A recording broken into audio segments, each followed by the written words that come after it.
स्वागत है आप सभी का बुलेटिन में। आपके साथ मैं हूं नलिनी पांडे। उत्तराखंड की धामी सरकार रुद्रपुर में निवेश उत्सव नाम से बड़ा कार्यक्रम का आयोजन करती नजर आई।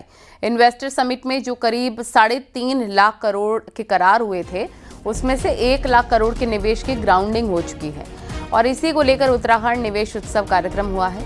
इस दौरान मुख्य अतिथि अमित शाह ने धामी सरकार की तारीफ की। उन्होंने कहा, धामी सरकार की नीतियों से देवभूमि में विकास की गंगा बह रही है। गृह मंत्री ने कहा कि उत्तराखंड जब भी आता हूं नई ऊर्जा मिलती है। 1 लाख करोड़ का निवेश धरातल पर उतरा है। मैदान में इन्वेस्टमेंट लाना आसान है, जबकि पहाड़ पर इन्वेस्टमेंट लाना कठिन है।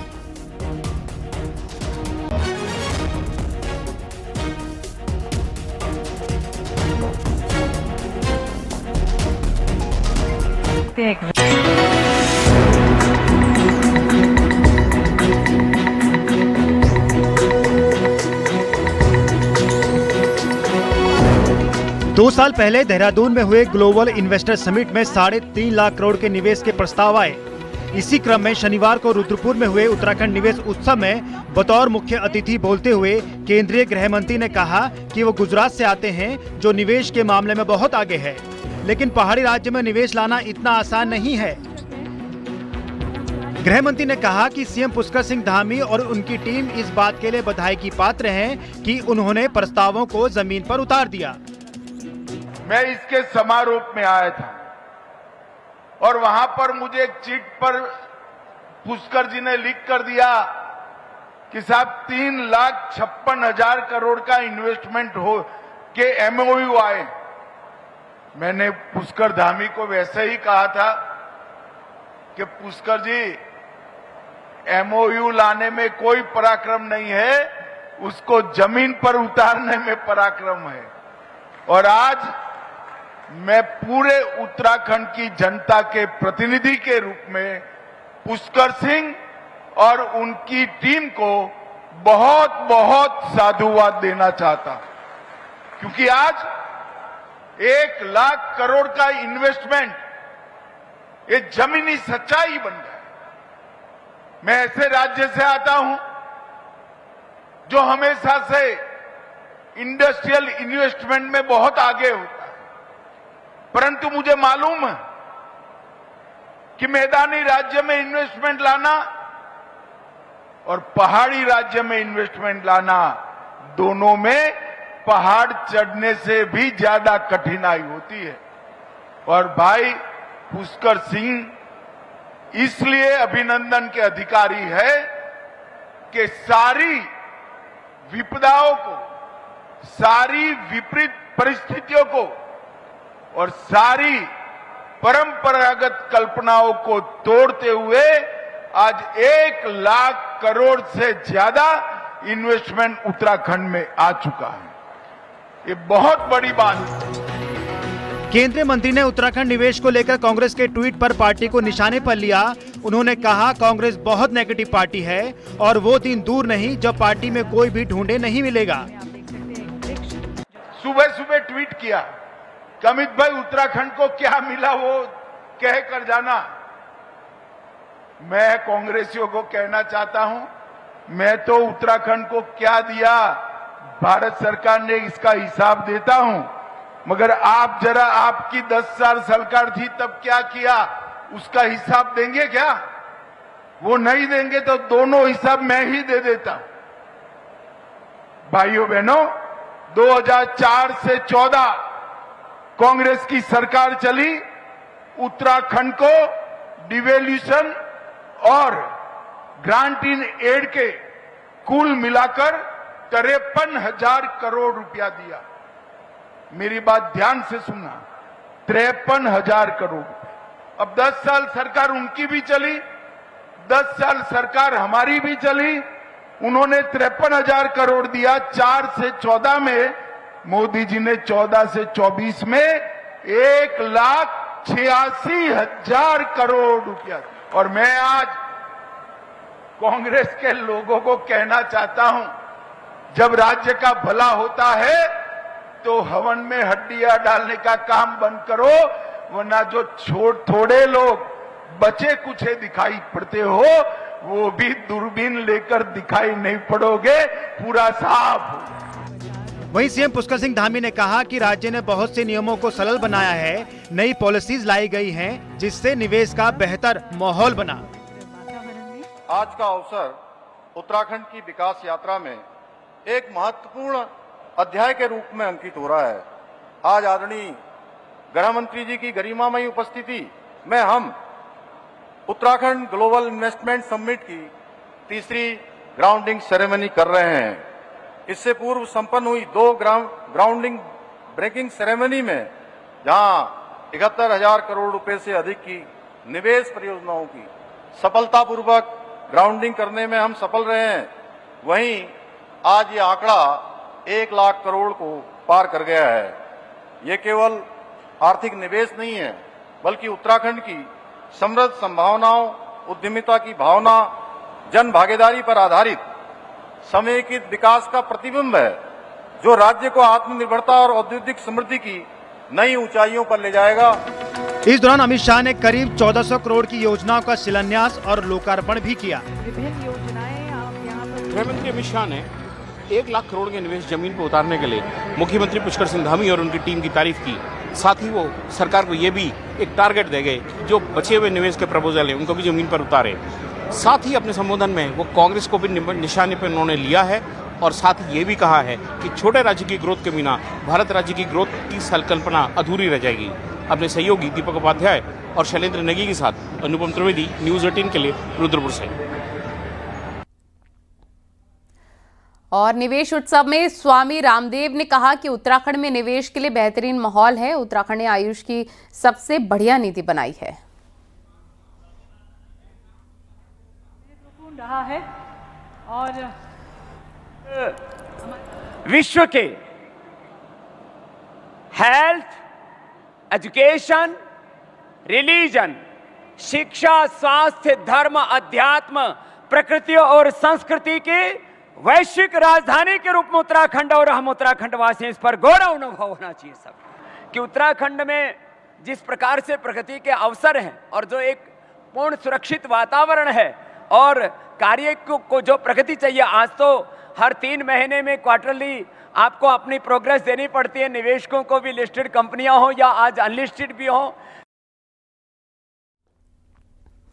और दूसरी ओर निवेश उत्सव में आए उद्योगपतियों ने भी सरकार की जमकर तारीफ की और आगे का रोड मैप भी बताया। दृष्टि से अति महत्वपूर्ण इस उद्योग को अपनी देवभूमि में ही स्थापित करना चाहिए। सरकार ने कुछ वर्ष पूर्व प्लास्टिक एवं थर्मोकोल के टेबलवेयर यानी कप प्लेटों पर पूर्णतया रोक लगा दी थी। मुझे बताते हुए हर्ष है कि आज हम देश में पल्प मोल्डेड टेबलवेयर बनाने में इस्तेमाल होने वाली पल्प के सबसे बड़े निर्माता हैं। देश में प्लास्टिक जनित प्रदूषण को कम करने में हमारा विशेष योगदान है।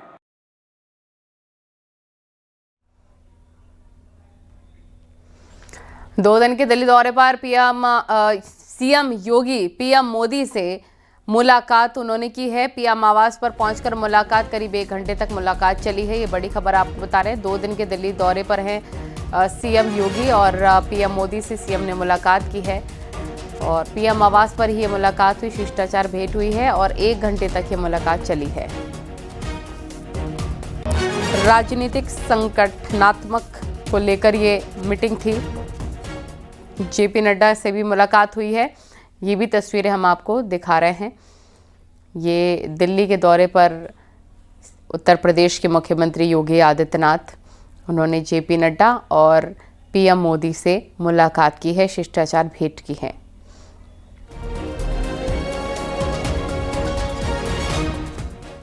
और गृहमंत्री अमित शाह के आवास पर भी पहुंचे सीएम योगी। गृहमंत्री से मुलाकात करने के लिए पहुंचे सीएम योगी आदित्यनाथ। वो बड़ी खबर भी आपको बता रहे हैं इस वक्त की, जहां पर गृहमंत्री से मुलाकात करने के लिए सीएम योगी आदित्यनाथ पहुंचे हुए हैं गृहमंत्री के आवास पर। इससे पहले उन्होंने जेपी नड्डा से भी मुलाकात की और प्रधानमंत्री मोदी से भी मिलने के लिए वो पहुंचे थे।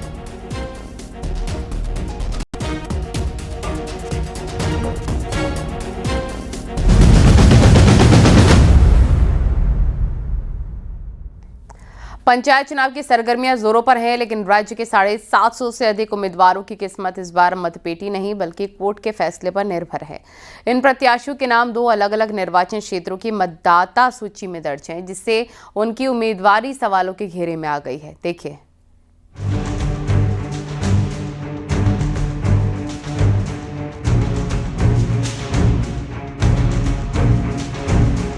उत्तराखंड में पंचायत चुनावों के लिए 24 और 28 जुलाई को मतदान है, लेकिन इससे पहले करीब 750 से ज्यादा उम्मीदवार ऐसे सामने आए हैं जिनके नाम 2 अलग-अलग निर्वाचन क्षेत्रों की मतदाता सूचियों में दर्ज हैं।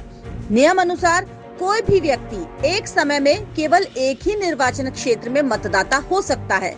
वहीं हाई कोर्ट भी राज्य निर्वाचन आयोग के उस आदेश पर पहले ही स्टे लगा चुका है, जिसके तहत 2 मतदाता सूची में नाम वालों को भी चुनाव लड़ने के लिए वैलिड करार दिया गया। इसके बावजूद ऐसे उम्मीदवार चुनावी मैदान में हैं। कि हमने जो 11 जुलाई 2025 को अंतरिम आदेश किया है, यानी आपके भ्रामक सर्कुलर को जो स्टे किया है वो स्टे रहेगा। राज्य निर्वाचन आयोग की ओर से स्थगन हटाओ प्रार्थना पत्र दाखिल किया गया माननीय उच्च न्यायालय में, और उस स्थगन हटाओ प्रार्थना पत्र पर माननीय उच्च न्यायालय ने अभी तक स्थगन नहीं हटाया है। यानी आज भी माननीय उच्च न्यायालय का स्थगन प्रभावी है, लेकिन तब भी एक तरीके से राज्य निर्वाचन आयोग को एक सरल सा काम करना था। वो चाहते तो 2 जगह वाले लोगों पर एक स्पष्ट सर्कुलर निकाल सकते थे माननीय उच्च न्यायालय के स्टे के आलोक में। उन्होंने वो स्पष्ट सर्कुलर नहीं निकाला। पूर्व में 500 ऐसे उम्मीदवारों की सूची लेकर हाईकोर्ट में रिट दायर करने वाले शक्ति सिंह बर्तवाल का कहना है कि ये सीधे सीधे कोर्ट की अवमानना है। वो हाईकोर्ट और निर्वाचन आयोग को अवगत करा चुके हैं। दोहरी मतदाता सूची वाले कुछ प्रमुख नामों में टिहरी से पूर्व जिला पंचायत अध्यक्ष सोना सजवाण, नैनीताल से पूर्व जिला पंचायत अध्यक्ष बेला तोलिया, इसके साथ ही चमोली से पूर्व जिला पंचायत अध्यक्ष रजनी भंडारी, टिहरी के घनसाली से पूर्व ब्लॉक प्रमुख नीलम बेस्ट, वहीं चंबा से बीजेपी समर्थित जिला पंचायत प्रत्याशी इशिता सजवाण, पौड़ी के द्वारिखाल ब्लॉक से पूर्व ब्लॉक प्रमुख महेंद्र सिंह राणा और पुरोला से पूर्व ब्लॉक प्रमुख सत्येंद्र सिंह राणा शामिल हैं। आज भी माननीय हाईकोर्ट का डबल बेंच का फैसला यथावत है, जिसे तत्काल प्रभाव से राज्य निर्वाचन आयोग को लागू करना था, लागू नहीं किया गया है। अब हम जो है कोर्ट की अवमानना, कंटेम्प्ट ऑफ कोर्ट आर्टिकल 71 में जा रहे हैं, और हम ये उम्मीद कर रहे हैं कि सोमवार को संबंधित राज्य निर्वाचन आयोग को इस संबंध में दिशा निर्देश और नोटिस जारी हो जाएंगे। यानी अब फैसला चुनाव आयोग नहीं, हाई कोर्ट के जजमेंट से तय होगा। अगर कोर्ट ने दोहरी मतदाता सूची वाले नामांकन को अवैध ठहरा दिया तो न सिर्फ इन प्रत्याशियों की उम्मीदवारी रद्द होगी, बल्कि उनकी जीत भी सिर्फ कागजी रह जाएगी। न्यूज़ 18 के लिए देहरादून से सुनील नवप्रभात की रिपोर्ट। उत्तराखंड पंचायत चुनाव अब लोकतंत्र का नहीं, विवादों का मैदान बनता जा रहा है। हर दिन नए नए फैसले और नए नए मोड़ आ रहे हैं। ताजा बवाल टिहरी से हुआ, जहां एक ही सीट पर 2 अलग अलग फैसलों ने न सिर्फ सिस्टम को कटघरे में खड़ा कर दिया, बल्कि पूरी चुनावी प्रक्रिया की साख पर बड़ा सवाल खड़ा कर दिया है।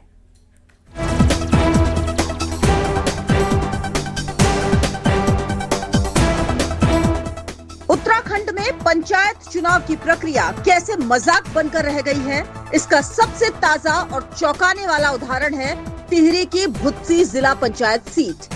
यहाँ पहले कांग्रेस समर्थित प्रत्याशी सीता देवी का नामांकन रद्द कर दिया गया। रिटर्निंग ऑफिसर ने आपत्ति लगाई और पर्चा खारिज कर दिया।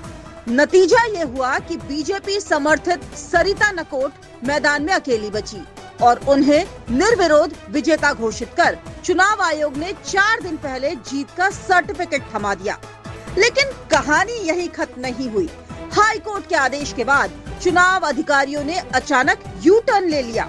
सीता देवी का पहले रद्द किया गया नामांकन मान्य कर लिया और उसी के साथ सरिता नकोट की निर्विरोध जीत को भी रद्द कर दिया गया।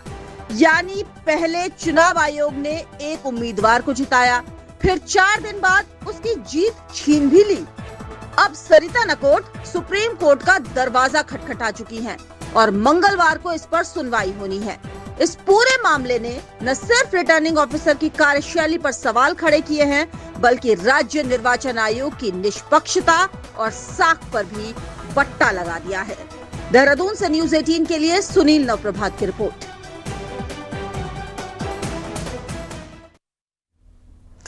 उत्तरकाशी में पंचायत चुनाव अपने पूरे रंग में आ गया है। ग्रामीण झूमते हुए अपने प्रत्याशी के प्रचार में जुटे हैं। तस्वीरें उत्तरकाशी के धनारी की है, जहां पर प्रत्याशी ने प्रचार तेज कर दिया है। समर्थक और प्रत्याशी तेज धूप में खूब पसीना बहाकर मतदाताओं को रिझाने में लगे हैं। पहाड़ पर पंचायत चुनाव उत्सव के रूप में देखा जा रहा है।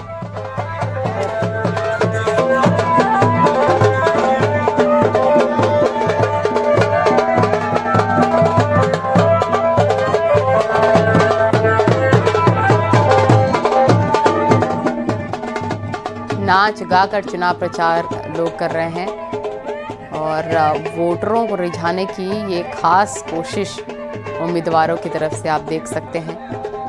पहले चरण की वोटिंग 24 जुलाई को होगी और पारंपरिक नृत्य यहां पर करते हुए प्रचार प्रसार किया जा रहा है।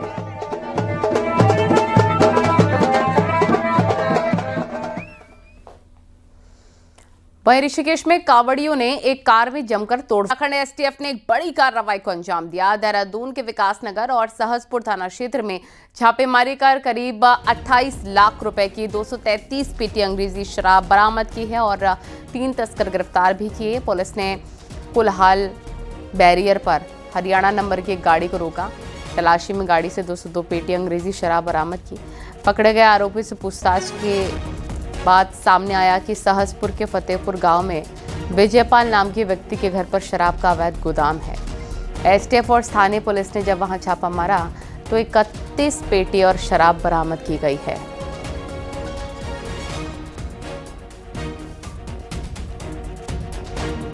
टाटा एक हरियाणा नंबर की पिकअप जो गाड़ी जो है इंटरसेप्ट करी गई थी विकासनगर क्षेत्र में, और जिसमें 2 लोग थे, रोहताश और आनंद। और इस गाड़ी में 202 पेटी अंग्रेजी शराब की हरियाणा मार्का जो लाई जा रही थी, जो कि जिसका वितरण इसमें त्रिस्तरीय पंचायती इलेक्शन के लिए जो इसका दुरुपयोग। कांग्रेस नेता हरक सिंह रावत ने प्रेस कॉन्फ्रेंस कर जांच एजेंसियों पर तीखे सवाल खड़े किए। हरक ने ईडी पर गंभीर आरोप लगाते हुए कहा कि जिनके कंधों पर कानून की रक्षा का जिम्मा है, वही आज विपक्ष को दबाने का काम कर रहे हैं। फर्जी मुकदमे दर्ज किए जा रहे हैं। दरअसल शुक्रवार को ईडी ने हरक सिंह रावत, पत्नी दीप्ति रावत सहित 5 उनके करीबियों पर कोर्ट में चार्जशीट दाखिल की। इसके बाद हरक ने ईडी पर सवाल उठाए हैं। माना मैं सही हूं, तुमने मेरा मानसिक उत्पीड़न किया है, फर्जी मुकदमा मेरे खिलाफ चला है, चार्जशीट दायर की है। उनके खिलाफ भी वही उन धाराओं में जो सजा मुझको मिले, अगर वो मैं दोषी साबित होता तो जिन धाराओं मुझे सजा, वो जो सजा मुझे मिलती वही सजा ईडी के अधिकारियों को मिलनी चाहिए। अगर आप किसी व्यवस्था के खिलाफ आवाज उठाओगे, ऐसी फर्जी मुकदमे दर्ज होते रहेंगे। हरिद्वार के शिवालिक नगर में जंगली हाथी ने जमकर उत्पात मचाया। यहां हाथी ने सामुदायिक केंद्र की दीवार तोड़ दी और अंदर घुस गया।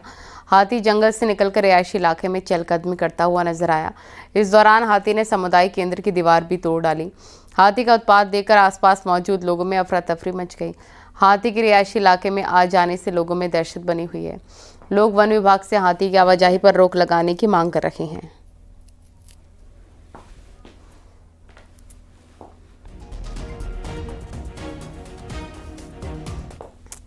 और अब आपको दिखाते हैं पहाड़ टॉप 10 न्यूज।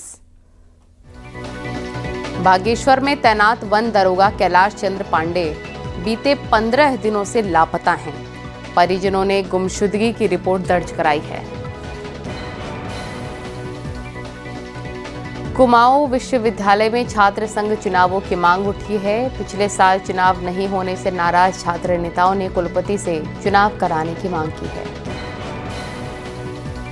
बागेश्वर में मतदान कर्मियों की ट्रेनिंग का डीएम ने निरीक्षण किया। ट्रेनिंग को गंभीरता से लेने की बात कही। अल्मोड़ा में पंचायत चुनाव के लिए 24 और 28 जुलाई को मतदान होने हैं। जिले में 1168 मतदान केंद्र हैं। इसमें 353 संवेदनशील और 123 अति संवेदनशील केंद्र हैं। रुद्रप्रयाग में पंचायत चुनावों को शांतिपूर्ण ढंग से संपन्न कराने के लिए पुलिस एक्टिव है। एसपी का कहना है चुनाव की सभी तैयारियां पूरी हैं। काशीपुर में द्रोड़ सागर में अतिक्रमण मामले पर हाईकोर्ट ने देखरेख कर रही कमेटी को सोमवार को तलब किया। कोर्ट ने पूछा, अतिक्रमण की शिकायतें क्यों आ रही हैं? कावड़ मेले में करोड़ों की संख्या में शिव भक्त हरिद्वार से जल लेकर अपने गंतव्य को जा रहे हैं। शिव भक्तों की सेवा के लिए लोग भंडारे का आयोजन कर रहे हैं।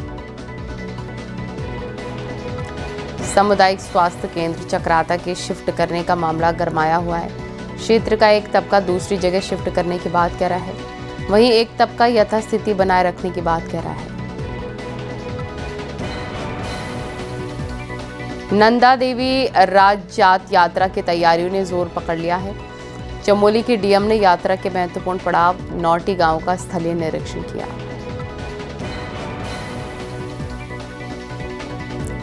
रुड़की में गंग नहर में नहाते समय कावड़िए का अचानक पैर फिसल गया। जल पुलिस ने समय रहते हुए कावड़िए को बाहर निकाला।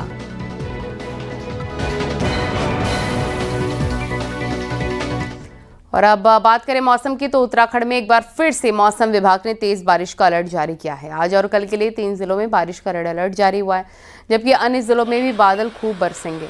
नैनीताल, चंपावत और उधमसिंह नगर के लिए मौसम विभाग ने रेड अलर्ट जारी किया, जबकि देहरादून, टिहरी, पौड़ी, बागेश्वर और पिथौरागढ़ के लिए बारिश का ऑरेंज अलर्ट जारी हुआ है। कुछ जगहों पर भारी से अति भारी बारिश हो सकती है। इसे लेकर पूरे प्रशासन को रेड अलर्ट के लिए अलर्ट मोड पर रहने के लिए कहा गया है।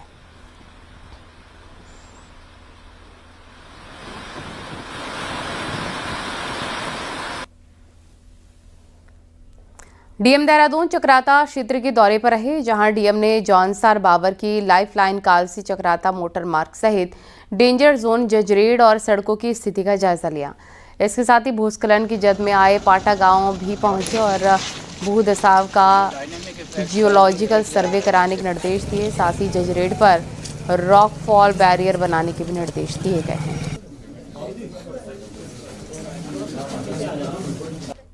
क्योंकि जो हमारी लाइफलाइंस हैं NHSH डिस्ट्रिक्ट रोड्स, उनमें कहीं कहीं पर स्लिप जोन्स हैं, क्रॉनिक एरियाज़ हैं, उनको आइडेंटिफाई किया हुआ है और वहाँ पर हमारी मैन पावर और JCBs भी तैनात हैं। ये आज हमने व्यक्तिगत भी इंस्पेक्शन में पाया है that they are duly there और रिस्पांस टाइम हमारा मिनिमल रहेगा। चमोली में बद्रीनाथ हाईवे पर बारिश से जगह जगह लैंडस्लाइड जोन एक्टिव हो गए हैं। लैंडस्लाइड होने से कई सड़कों को नुकसान भी पहुंचा। पीपलकोटी, नंदप्रयाग, कमेड़ा में लगातार भूस्खलन से सड़कों को काफ़ी नुकसान पहुंचा है। बारिश के बाद लगातार भूस्खलन की संभावना से सफ़र खतरनाक हो गया है, इसलिए प्रशासन भी यात्रियों से सुरक्षित यात्रा करने की अपील कर रहा है।